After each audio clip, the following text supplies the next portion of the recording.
Assalamualaikum warahmatullahi wabarakatuh. Perkenalkan, kami dari kelompok 2 yang beranggotakan saya Hakim Harisma Muhammad Putra Mutobi, kemudian Siti Nurlailia, kemudian Sipa Najimatu Saadah. Next. Next. Pada kesempatan kali ini, kelompok kami akan membahas sumber-sumber hukum Islam. Yang pertama, kami akan mendefinisikan sumber hukum Islam. Yang kedua Al-Quran, yang ketiga hadis, yang keempat ijma, dan yang kelima qiyas. Sumber hukum Islam. Menurut Kamus Besar Bahasa Indonesia, sumber berarti tempat keluar dan juga bisa diartikan asal. Maka sumber hukum Islam yaitu pengambilan hukum dari berbagai hukum-hukum dalam agama Islam. Para ulama menyepakati bahwa hukum dari agama Islam yaitu Al-Quran, hadis, ijma, dan qiyas. Allah Subhanahu wa Ta'ala berfirman pada Quran surat An-Nisa ayat 59, A'udzubillahi minasyaitonirrajim, ya ayyuhalladzina amanu atiullaha wa atiur rasul wa ulil amri minkum.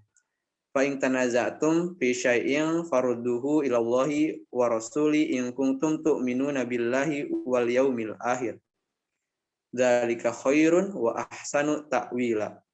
Yang artinya, hai orang-orang yang beriman, taatilah Allah dan Rasul-Nya dan pemimpin di antara kalian. Kemudian jika kamu berlainan pendapat tentang sesuatu, maka kembalikanlah ia kepada Allah, yaitu Al-Quran, dan Rasul, yaitu sunnahnya, jika kamu benar-benar beriman kepada Allah dan hari akhir. Yang demikian itu lebih utama bagimu dan lebih baik akibatnya. Kemudian beberapa ulama juga mengatakan bahwa ijma dan qiyas menjelaskan atau diringkas menjadi ar-ra'yu. Selanjutnya. Next.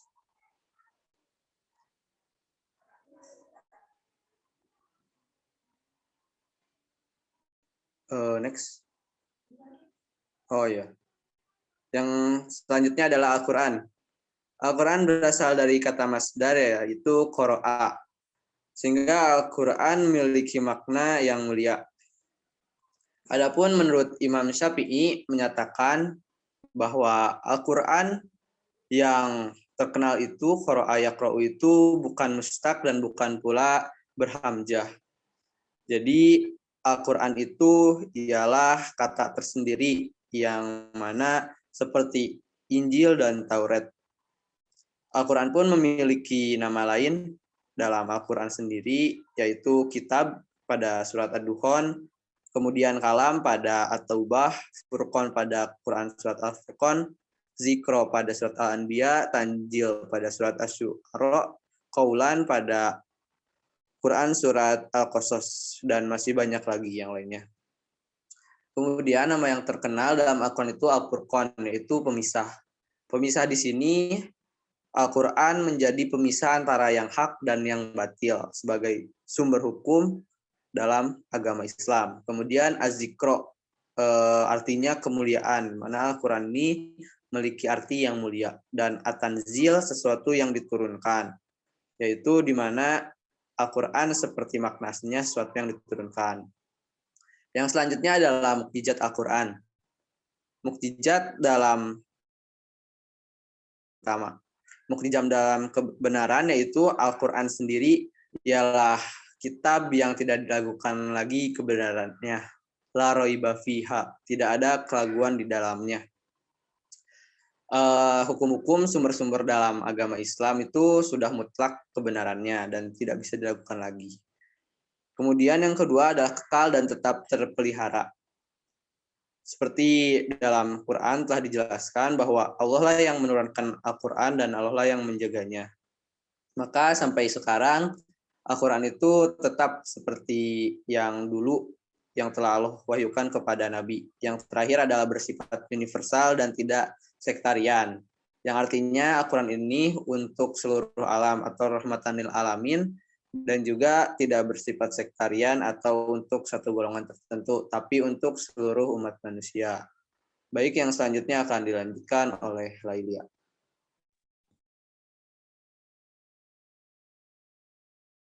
Oke, baik. Saya menjelaskan al-hadis. Hadis menurut bahasa berarti berbicara, perkataan, percakapan. Hadis juga disebut dengan sunnah yang secara istilah berarti perkataan. Hadis merupakan ketetapan yang dilakukan berupa perbuatan, perkataan yang dikerjakan oleh Nabi Muhammad SAW yang diwajibkan sebagai landasan bagi syariat Islam.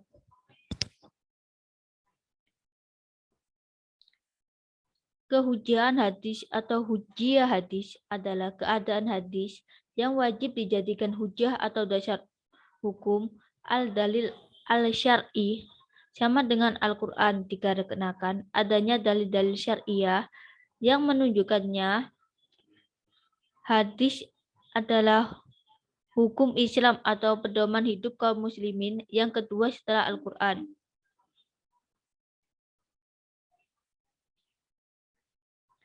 Macam-macam hadis. Hadis dibagi menjadi 3, yaitu hadis sahih, hadis hasan, dan hadis dhaif. Hadis sahih adalah kelompok hadis yang pertama atau yang terkuat yang diriwayatkan oleh perawi yang memang mempunyai landasan yang kuat. Terus kedua yaitu hadis hasan. Dan yang ketiga hadis dhaif. Fungsi hadis yaitu Al-Quran dan hadis sebagai pedoman hidup, sumber hukum, dan ajaran dalam Islam antara satu dengan yang lainnya tidak dapat dipisahkan. Hubungan hadis dengan Al-Quran yaitu bayan tafsir, bayan tahrir, bayan tasyri, dan bayan an-nas.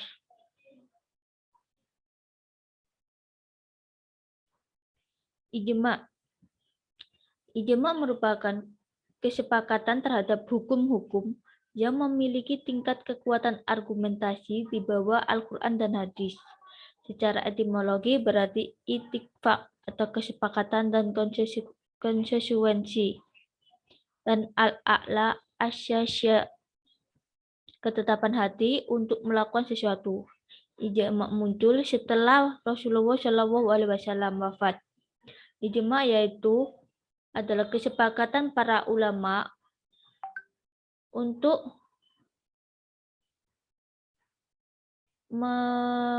meluruskan sesuatu masalah yang ada kejanggalan yang ada dalam Al-Quran dan hadis.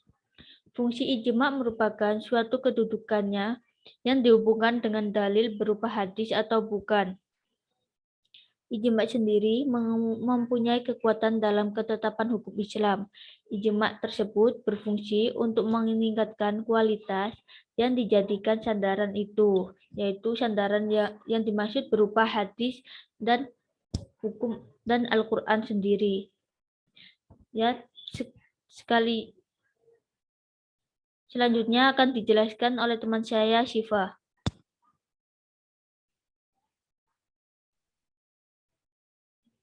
Baik, saya akan menjelaskan mengenai kias. Bisa tolong di-next-kan seperti ini.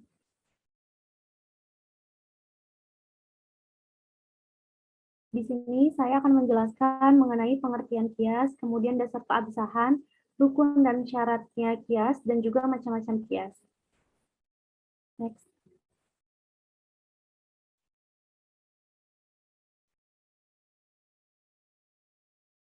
Untuk pengertian kias sendiri dibagi dua.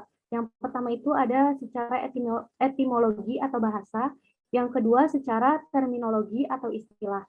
Untuk secara bahasa sendiri, kias merupakan bentuk masdar dari kata yasa yakisu, yang artinya menyamakan sesuatu. Nah, secara bahasa sendiri, kias itu merupakan pengukuran sesuatu dengan yang lainnya atau penyamaan sesuatu dengan yang sejenisnya. Misalnya ada baju dan juga ada celana.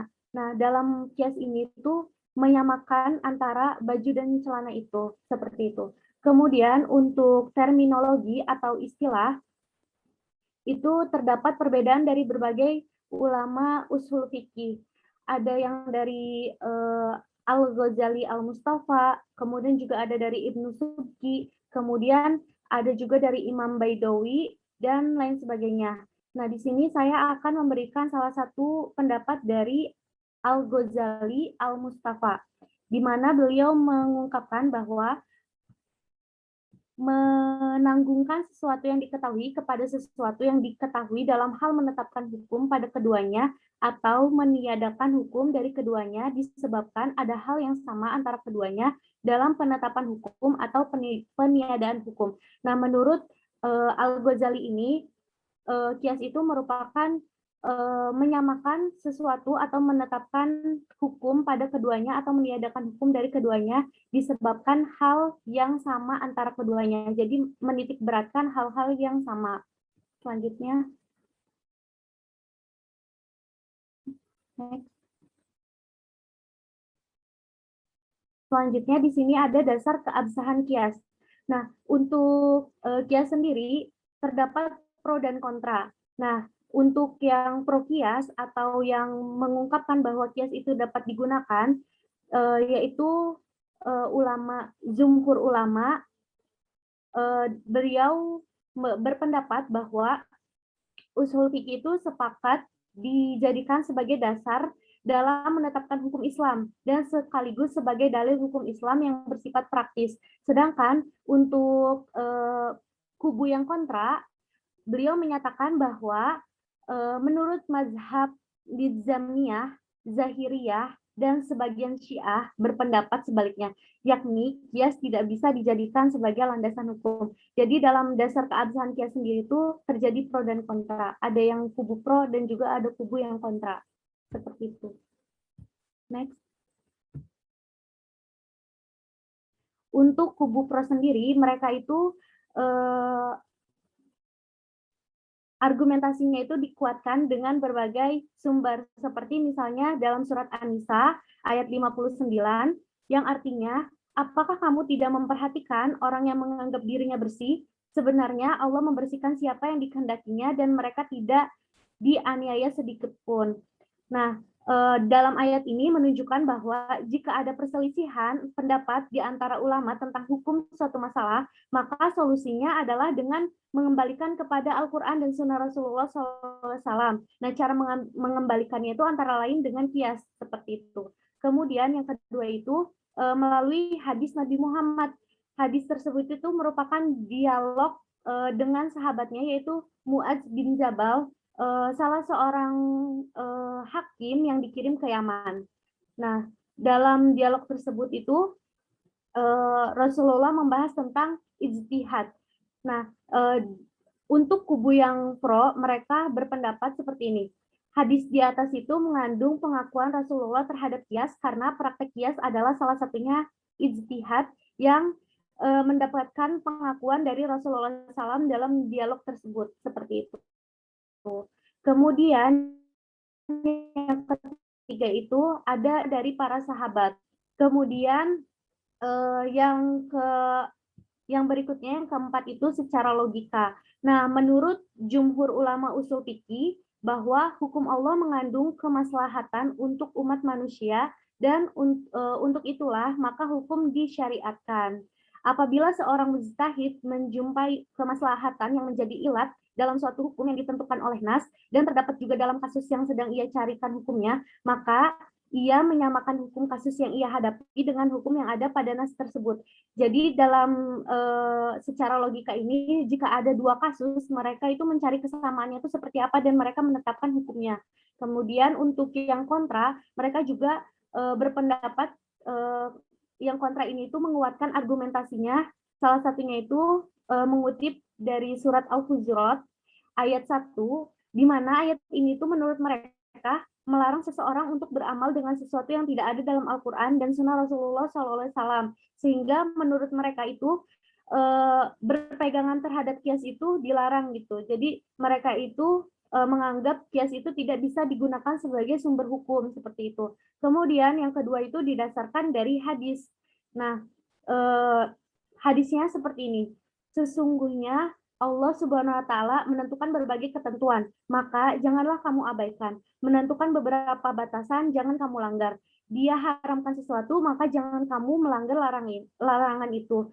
Dia juga mendiamkan hukum sesuatu sebagai rahmat bagi kamu tanpa unsur kelupaan, maka janganlah kamu bahas hal itu. Hadis riwayat Al-Daraqutni. Nah, hadis ini menurut mereka itu menunjukkan bahwa sesuatu yang ada kalanya wajib, ada kalanya haram gitu, dan ada kalanya juga didiamkan saja. Jadi menurut mereka itu kias ini tuh tidak bisa digunakan sebagai sumber hukum seperti itu. Kemudian yang selanjutnya itu didasarkan dari sikap para sahabat. Nah, jadi mereka itu berpendapat bahwa sahabatnya Rasulullah itu pernah menyinggung mengenai kias gitu, pernah kayak mengata-ngatai kias gitu, seperti ini. Umar bin Al-Khattab sendiri pernah berkata, hindarilah orang-orang yang mengemukakan pendapat tanpa alasan karena mereka itu termasuk musuh sunnah, dan hindarilah orang-orang yang menggunakan kias. Nah, dari ucapannya Umar bin Khattab itu mereka berpendapat bahwa kias itu tidak dapat digunakan seperti itu. Selanjutnya, next.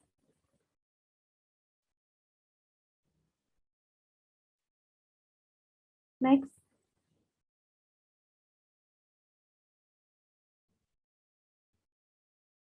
Baik. Nah, kemudian di sini ada rukun dan syarat kias. Nah, untuk rukunnya sendiri itu dibagi 4 unsur. Pertama itu asal atau pokok, yang kedua far'u atau cabang, yang ketiga hukum syara, yang keempat ilat.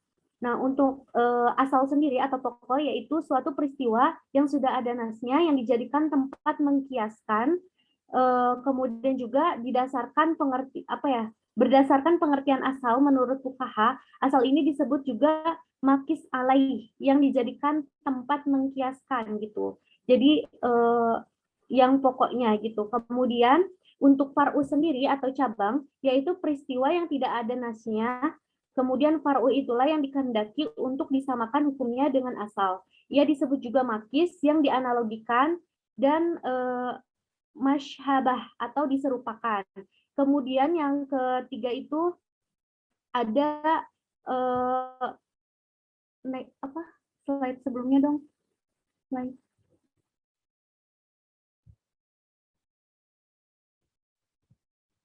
Iya, maaf, slide sebelumnya. Nah, slide sebelumnya, Li.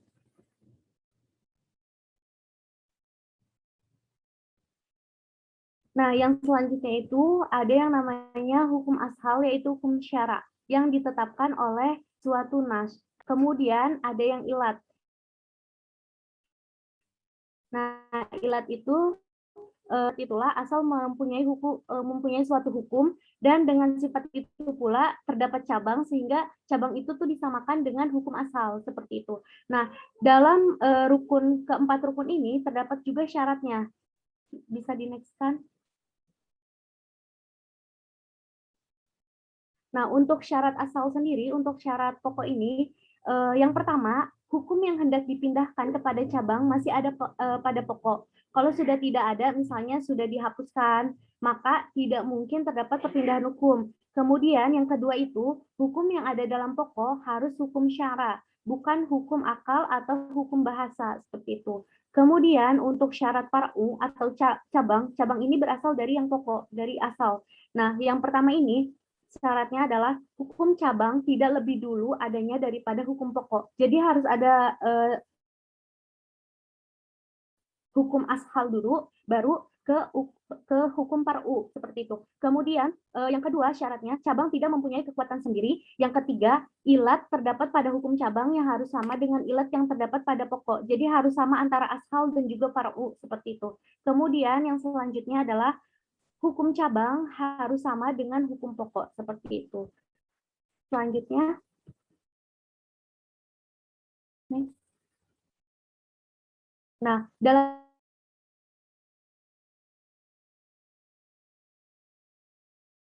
kias sendiri yang bisa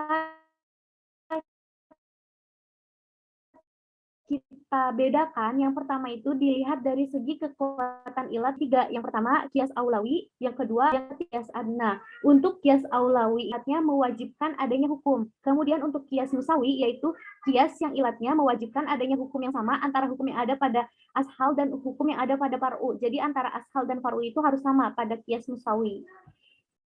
Kemudian untuk yang kias aulawi itu perbedaannya itu yaitu hukum yang disamakan cabang mempunyai kekuatan hukum yang lebih utama di tempat yang menyamakan ashal. Jadi menurut yang kias aulawi itu yang cabang itu lebih kekuatan hukumnya itu lebih kuat ketimbang yang ashal yang pokok seperti itu. Sedangkan kias musawi itu disamakan antara ashal dan juga pokok itu sama-sama kuat gitu hukumnya. Kemudian untuk kias adna yaitu ilat yang ada pada far'u atau cabang lebih rendah bobotnya dibandingkan dengan ilat yang ada pada ashal. Jadi pada kias adna ini ilat yang ada pada far'u itu lebih rendah daripada ilat yang ada pada ashal pokok seperti itu. Kemudian yang selanjutnya itu bisa dilihat dari segi kejelasan ilat hukum, yaitu ada 2, kias jali dan juga kias khaffi. Nah, untuk kias jali ini yaitu kias yang ilatnya itu ditegaskan oleh nas bersama dengan penetapan hukum ashal atau ilatnya itu tidak ditegaskan oleh nas tetapi dapat dipastikan bahwa tidak ada pengaruhnya dari perbedaan antara ashal dan far'u seperti itu. Contohnya itu dalam kasus diperbolehkannya bagi musafir laki-laki dan perempuan untuk mengqashar sholat ketika di perjalanan sekalipun diantaranya keduanya terdapat perbedaan kelamin seperti itu. Jadi nggak ada perbedaan antara mau laki-laki ataupun perempuan gitu di kias jali itu. Keduanya itu bisa mengqashar sholat pada saat melakukan perjalanan seperti itu. Yang kedua itu adalah kias khaffi. Nah, kias khaffi yaitu kias yang ilatnya itu tidak disebutkan dalam nas. Contohnya mengkiaskan pembunuhan dengan menggunakan benda berat kepada pembunuhan dengan menggunakan benda tajam dalam pemberlakuan hukum kias karena ilatnya itu sama-sama yaitu pembunuhan yang dilakukan dengan sengaja. Jadi misalnya ada 2 orang pembunuh, yang satu pembunuh dengan senjata tajam, yang satu pembunuh dengan senjata tumpul. Nah, dalam kias khaffi ini disamakan gitu ilatnya karena mereka itu sama-sama membunuh dengan sengaja seperti itu. Next. Mungkin sekian dari kelompok kami.